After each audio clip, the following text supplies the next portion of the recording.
Hello, hello, hello! Welcome sa aking vlog today. Tayo po ay nagpiprito ng mga dried fish. Dried fish from the Philippines with love. Ayan, name it. Danggit, pusit, bulongnas. Ayan, dried fish tayo today guys. And meron akong pinitong galonggong. O, diba? Anong tawag ninyo sa isdang ito? Yung maninipis. Kami sa Ilocano ay bulongnas. Ewan ko sa inyo. Ilagay lang sa comment section kung anong pangalan sa inyo itong isda na to. More danggit. Ayan.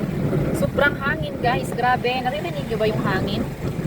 Ayan. Pati yung apoy sa stove ko ay ang lakas ng hangin. Ihip ng. Yun o. Dito ako sa labas. Hangin, grabe. And meron tayong dilis. Ayan, masarap yan guys. Ay, nako. Diba? Isda tayo ngayon.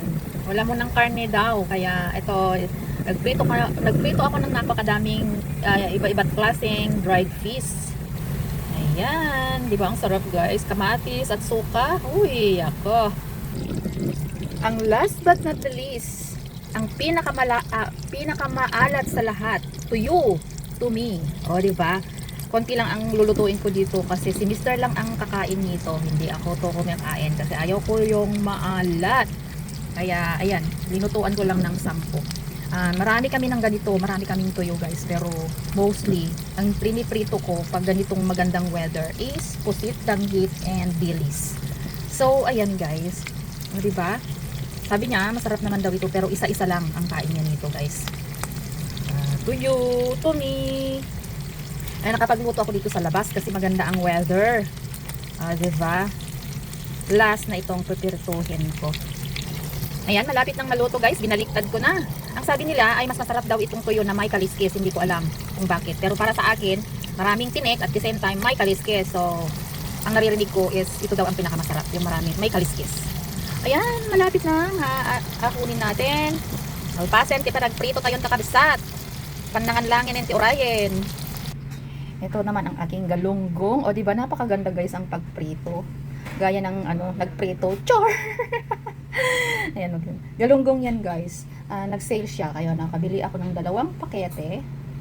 At ito naman na yung aking prinito. Ito na lahat. So may dilis, merong itong maninipis na isda, ito bulongnas, ewan ko kung bulongnas ang tawag diyan. May light and dark danggit. So itong lighter, 'di ba? Ito naman yung mas lighter, ito. Ito mas lighter, siguro Canadian, American, whatever. And meron tayong pusit, o 'di ba? Solve ang ating kain ngayon, guys. With kamatis, sausawan na may suka at sili. Napakasarap ngayon. No meat tayo today. Kaya samahan nyo kami guys